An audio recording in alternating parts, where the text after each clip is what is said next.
Hi folks, Casual Dad here with another Diablo 4 skill tree building video. Now, as with the previous videos, this is going to be using the d4planner.io website, which has a really cool interactive builder that uses the full Diablo 4 skill trees.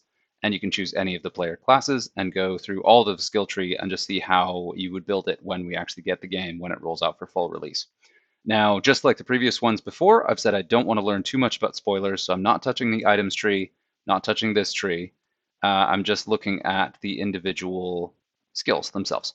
And again, the same way I did for the Necromancer and the Wolf Druid build previously, I always like to start with the basic skills because you're going to use one of these a lot. And so you want to make sure to really pick one that is thematic around the build and synergizes with what you're going to be doing. And then also you want to jump ahead to your final ultimate skills, this last tier right here, to make sure that you're building towards something that makes sense the whole way as you go through it. So with those two filled in, you can kind of go down the tree and build something that really makes sense and is kind of fun and thematic. And speaking of course, the obvious druid way to go about the build is to go with one of the shapeshifting skills, either werebear being the more popular or werewolf, which is my personal favorite. But I keep thinking about the druid, and I keep thinking about the character Njal, Stormcaller, Njal from Warhammer 40k, being a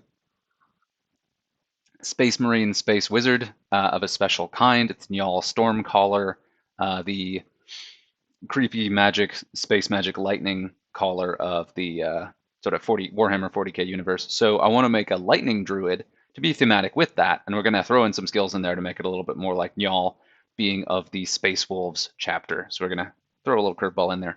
But so to do that, we go with Storm. And you've got your two starting skills for Storm. You've got either the Storm Strike, which does kind of lightning bolts, which I actually did play with briefly in my playthrough.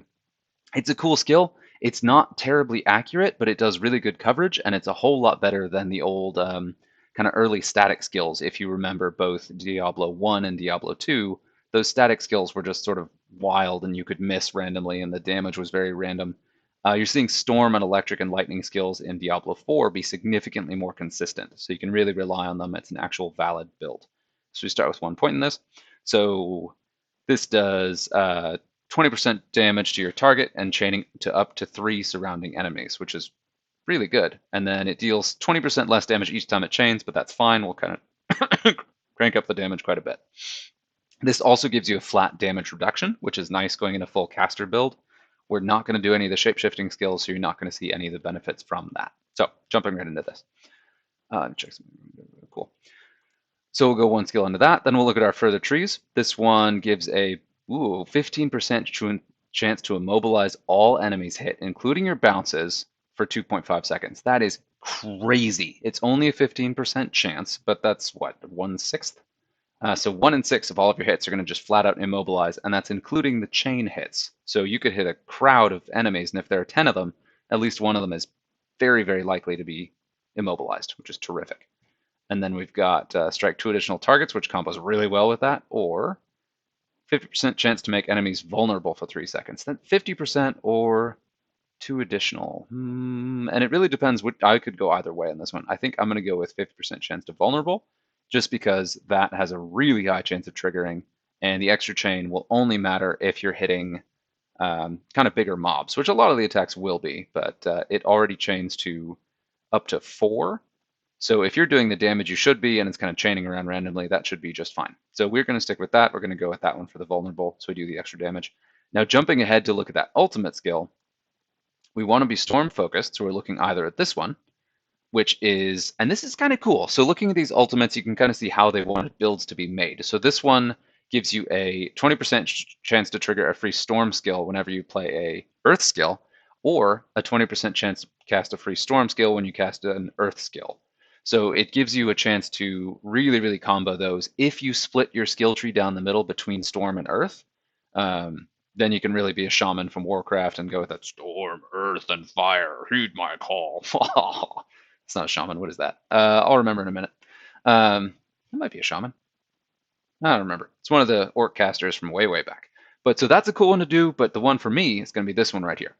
Your storm skills grant 2 spirit and deal 20% increased damage when damaging vulnerable, immobilized, or slowed enemies. Now, right away, our basic skill stat already causes both immobilized and vulnerable with relatively high consistency. So that combos already. And then we're going to see some other options that do even better. So it's just basically you do 20% more damage, 1/5 more damage to anything that's got a nasty status effect. So we're going to go ahead and jump back to the rest of the tree. And as we go down here, I want to go ahead and note in the top that we only have 58 skill points to spend, and you have to spend a certain amount in each upper tier to light up this blood path that then enables the skills below. I haven't covered that in the previous videos. Hopefully that hasn't been too confusing. So here we immediately start seeing passives. Again, you can see the quick kind of color coding that tells us what each skill does, but then also they have keywords. So core, werebear, shapeshifting, core, storm, nature magic. One of the cool things about that is it's both storm and nature magic, as is this. So there are some things that will apply to either or both of those. So some abilities down the road will apply to both your nature magic and your storm. So this one is cool. I really like this one. So this is channeled, so you sort of stand still and cast this, which combos with your slow, disability, the control effects you're already applying, especially if you're playing with a buddy. If you have a cold sorceress running around with you, this could really be an obnoxious team. So let's see here. You've got either the Conjure Growing Lightning Storm, or you have Tornado, which conjures a swirling tornado. Now, I remember Tornado from Diablo II. This probably is better because that one was just sort of, it was one of the more powerful builds, but you just had to spam these things because they were completely random, and you had to throw out enough of them that they would guarantee to hit everything on the screen. I've never really liked that build style, so I'm going to go with the Storm one, just out of pure negative nostalgia. And then we're going to look at some of these tiers after this. So size of it is preserved for 4 seconds after channeling. That is awesome because the channeling ability means you have to sit there and do it, which is because it's a very powerful skill. That's cool, but having it linger after you stop channeling is fantastic because also those status control effects will also continue to apply. So it doesn't do any status control effects, but I mean, the damage will apply over time. And then we've got the option to do an additional lightning strike or 8% chance to immobilize. Boom! We're going to lean on those control effects here, of course. So tornado, and so tornado could spawn additional tornadoes, could slow, could cause vulnerable. So it still has some of the same synergy we're looking for, and both could be good. So I would maybe try both, but at the moment I'm sticking with that lightning storm. And note, these ones have a way to go up to 5 ranks. We'll see slight increases to your damage %. I would usually keep them at rank 1, and we'll come back and see if we have extra points to spend in these. The one exception being this primary, because you're going to do it a lot. That one I would probably go straight to 5. And I may not do that in game because it doesn't do, the percentage isn't that significant. So from rank 1, you do 20% of your weapon damage, and at rank 5, you do 28%. So it's only an 8% difference for 4 skill points. So it's diminishing returns, but it's your primary attack where you're generating extra spirit, extra resource, and you're using it a lot. So it's a really good idea to kind of still keep that one high. And I think several of these have, yeah, they're all kind of about the same. They start at about 20% damage. Ooh, that one's even lower. That one's probably longer range. So when you're just looking at comparing these, they all start around the same damage area, but then they'll just functionally be different in-game. All right, going to take a quick look at these passives. Maximum spirit increased by 3. Your base is 100, I think, so 3 is practically nothing, but that unlocks. Core skills cost 5% more spirit, but deal 10% increased damage. Yes. So 30% bonus damage. This is your glass cannon effect, and you actually get more increased damage than you do increased spirit cost. So this is a really good one to invest in. I think every single class has a differently named version of that. Basic skills generate 10% more spirit. You may put some in that if you're having trouble generating enough spirit. I did not have any issues with that because the spirit generation skills are very fast and very powerful, so I'll skip that. And then, of course, I'm not touching the other skills based on shapeshifting. Okay, this one is tempting. Critical, you gain a bonus critical strike chance based on close enemies, but as a caster, you're not going to get as much benefit from that as the melee classes, so we'll skip over that for now, too. Defensive skills, non-physical resistance increased by just flat out get more. I'm going to go ahead and put, I will come back to that. That's probably a good one. So increase your non-physical resistances means spells, range attack, a lot of area attack effects that are especially powerful in boss fights. Those can cause a real problem late game, and so having a passive boost to make you a little bit more durable can be really nice. And if you put 3 ranks in this, it is a 15% bonus, which is pretty significant. So it's probably worth doing. And then also here you've got a damage reduction after using a defensive skill, which we're going to look at next. This whole tree is your defensive tree. Let's actually cover that too. So this is your basic, your spirit, your defensive, and then each tier has a different kind of category. Now we're looking at a defensive skill. Cyclone Armor gives you a damage reduction. Awesome. And then you can trigger it to knock back enemies that get too close. So that's a really fantastic defensive skill for a caster. And then enemies who are knocked back are slowed. Boom. Remember, you will do an automatic 20% bonus damage to any slowed enemies, and this guaranteed slows all of them. So everybody is suddenly taking plus 20% damage. Thank you. And then every 10 seconds, it just automatically gives you bonus damage reduction. That's cool. Or enemies knocked back by Cyclone Armor become vulnerable. So now they're both slowed. All of them are both slowed and vulnerable every time you use this. Fantastic. Sticking at just one level because this doesn't really, it's a really tiny increase to the amount of, the amount of damage actually done. So we'll keep that low for now, but that's a really powerful controlling ability to slow and make your enemies vulnerable and just nail them with your other follow-up skills. Now here's where we're going to get a little bit weird. So looking at the summoning or the companion tree, you've got the option to deal bonus damage to, bonus damage to distant enemies. And we're going to put all in that because it also doubles that. So it goes from 10 to, from 9, to 18% bonus damage if they're slowed, stunned, immobilized, or knocked back, which you're going to be applying 3 or all 4 of those statuses pretty regularly. So that is awesome. So you just peg these enemies, knock them away, and then just rain terrible death on them. This doesn't say what distant means, so that is a question. How close is close? But I'm assuming it's relatively flexible, so we're going to go ahead and go into that. Then you also have your option to buff your companions. I usually don't go for that because these aren't really companion-heavy builds. Then there's also your transforming. And then looking at the companions, you've got your ravens, where ravens just fly over you and then attack your enemies. And then they can also apply status effects, so critical strike chance, vulnerable, and more ravens. And then this one you've got poison, immobilize, so you can trigger this to immobilize enemies. Then you've got immobilize longer duration, so that also lengthens your damage bonus against those enemies, which is great. And then better critical strikes by 20%. Nice. Oh, 20% more chance to trigger a critical hit. Or you have the option to do a longer poison. So on that, I'd probably do the bonus critical hit chance. And this, if you're going just a pure Storm or Caster Druid, the Vine is really your best friend. That's a really good one to take. The Ravens are good, but they're just kind of cool looking more than anything. They kind of go with the Stormcaller theme. But I was saying that Njal is a Space Wolf, so I will take the Wolves. Just for fluff. These are not the best companions for a caster, but it's just kind of fun. So, and what can these do? So, there we go. Look at that. So this is a great bonus where they actually do a bonus damage. They do 20% damage to enemies with those status effects. Doesn't say if that stacks, so if they're both immobilized and slowed, well, they do 40% increased damage, but still, they'll get the same damage bonus that you get from your ultimate skill. And then 10% chance to fortify, which gives you a defensive buff, plus 20% attack speed when you critically strike. So we'll go with that one. And those points, I may pull those back if I run low, but that's how I'm going right now. So I'll jump on from that. Again, if probably the best caster buddy is going to be your Vine, just because it does add that immobilize when you trigger it, and then also has the long-term immobilize, which is great. All right, jumping onto our Wrath tree. Again, you've got basically one main subtree for each of the big skills, and then you've also got some other side skills. Let's see. Earth skills, no, we're not doing that. Now this is one to keep in mind. So this here says when you're fortify, this gives you, Earth skills now. Okay, so that's all the Earth skills tree.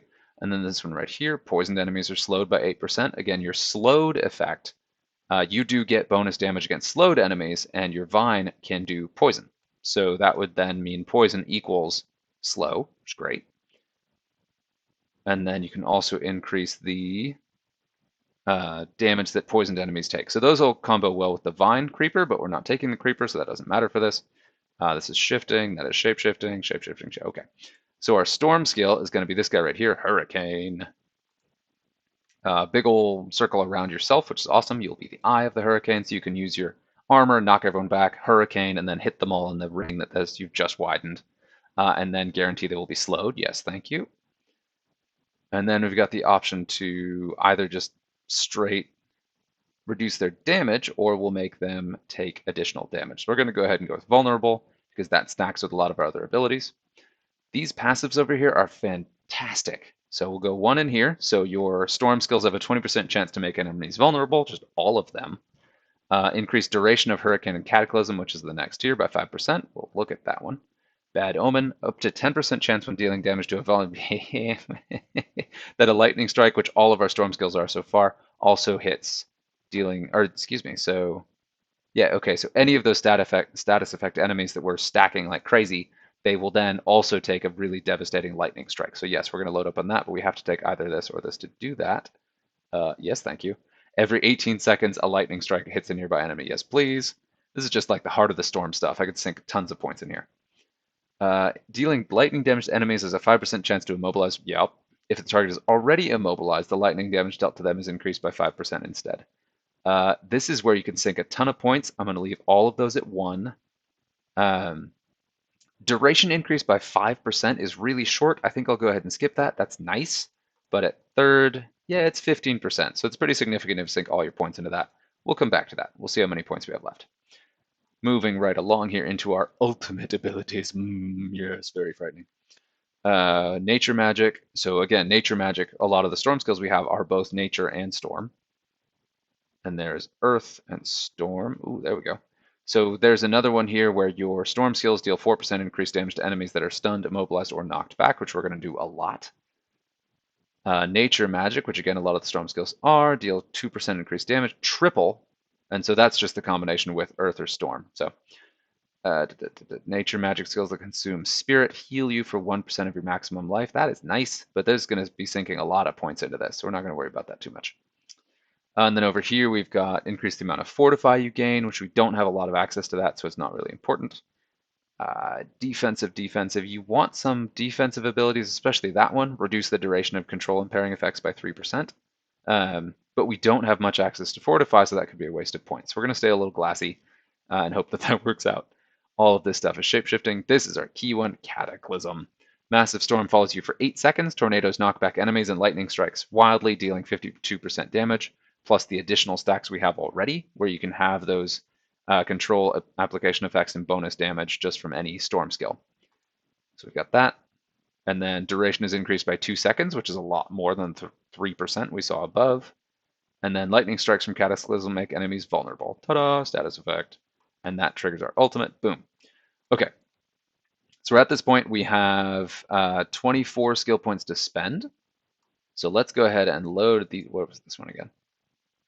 And then increase damage to elites, but let's just go straight increase damage first, because we're already talking about doing a bunch of increased damage, so we don't need to just deal extra damage to elites unless we have the extra points later. So looking at this, we want, if the target is already immobilized, chance dealt to them by 5%. Let's go with the automatic lightning first. Then we're going to go with the up to 10% chance of, oh yeah, that is so good. So we're hitting a really powerful lightning bolt strike against a target when they are vulnerable, immobilized, or stunned, and we now have a 30% chance every single time you hit something, well, on a lucky hit. So lucky hits are even luckier, but that's still really powerful and kind of thematic with the whole lightning effect where lucky hits are especially powerful. So lucky hit, 3 seconds of vulnerability is nice. That's because 1 second's not very impressive, but 3 seconds, that's decent. If the target is already immobilized, yeah. And this is, so all of that really buffs up all of your skills. These are passives that apply to all of your abilities that are lightning, lightning damage, hit lucky hits. Fantastic. And so then we can take a look at some of these extra points. We still have 16 skill points to throw around. We can invest more in wolves, but I don't know that that's particularly helpful at the moment. I think you can get additional companions, but my understanding is you can only have one type of companion active at once, so there's not much point in doing that too much. We can look up here, so we can apply more to Cyclone Armor, but the benefit is teeny tiny. So I don't know that we want to do that. Look up here at our Lightning Storm, and your secondary skill, your primary skill you're going to use all the time, so we got 5 points in that. Your secondary skill you're going to use quite often as well. So let's go ahead and put some points into that, and that still leaves us with 12.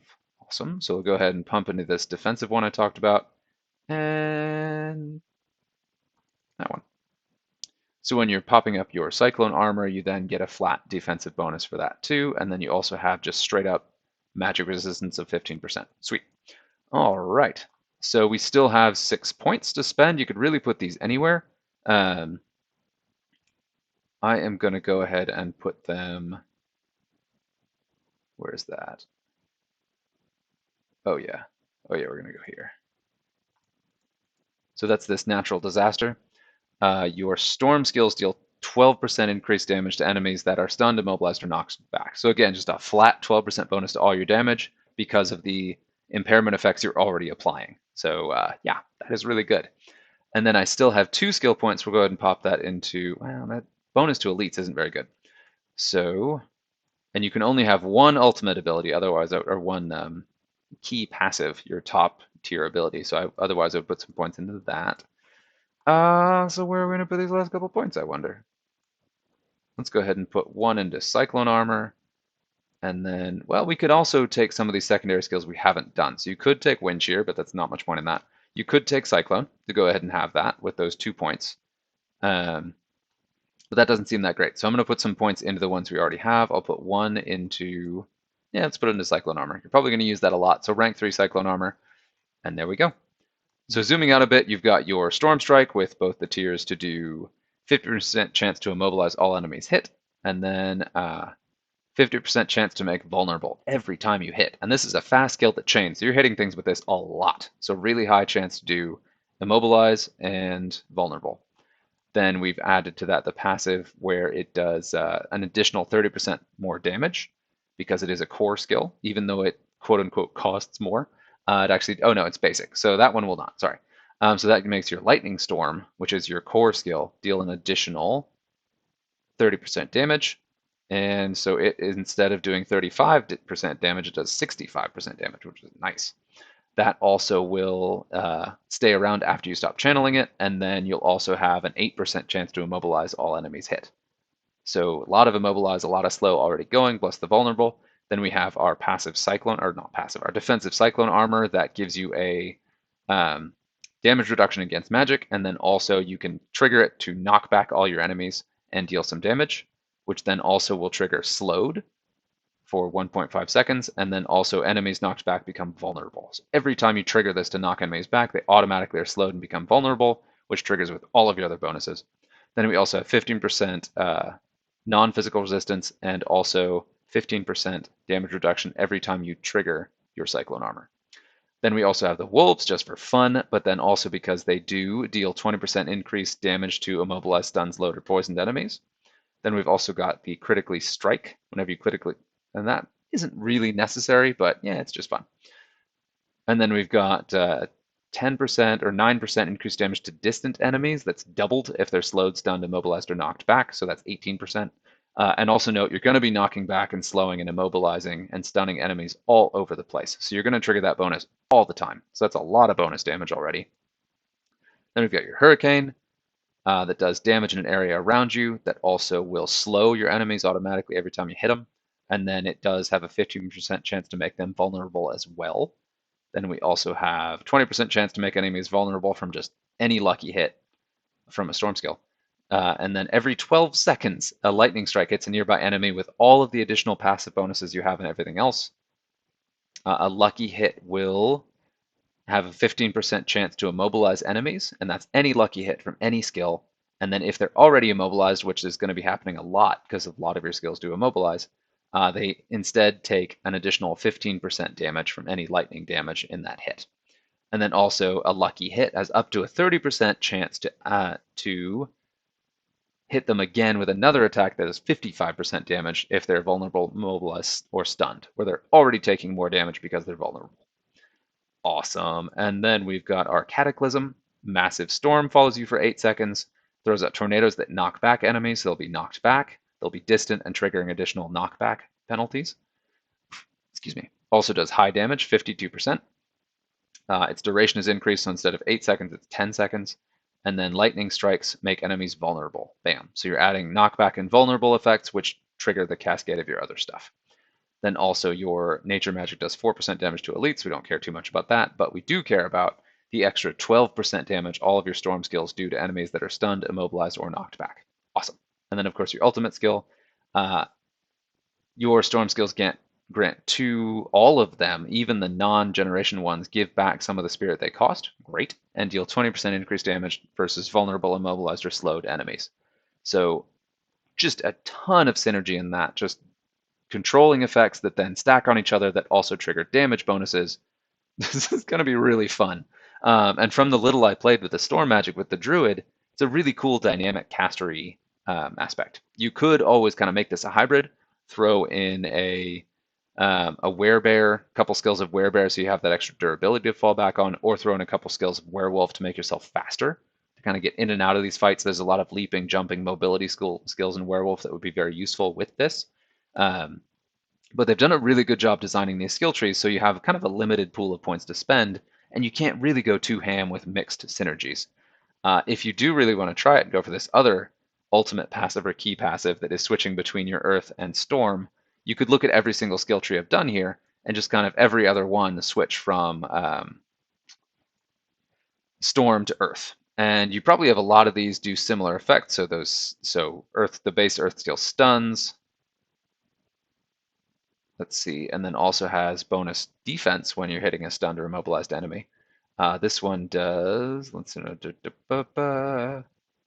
yep, so there's a bunch of immobilize, stuns. So the earth skills also combo with this stuff too, so you could kind of mix that in. I just like the theme of being all stormy, but I haven't played with this at all, so I'd have to kind of actually try it and see.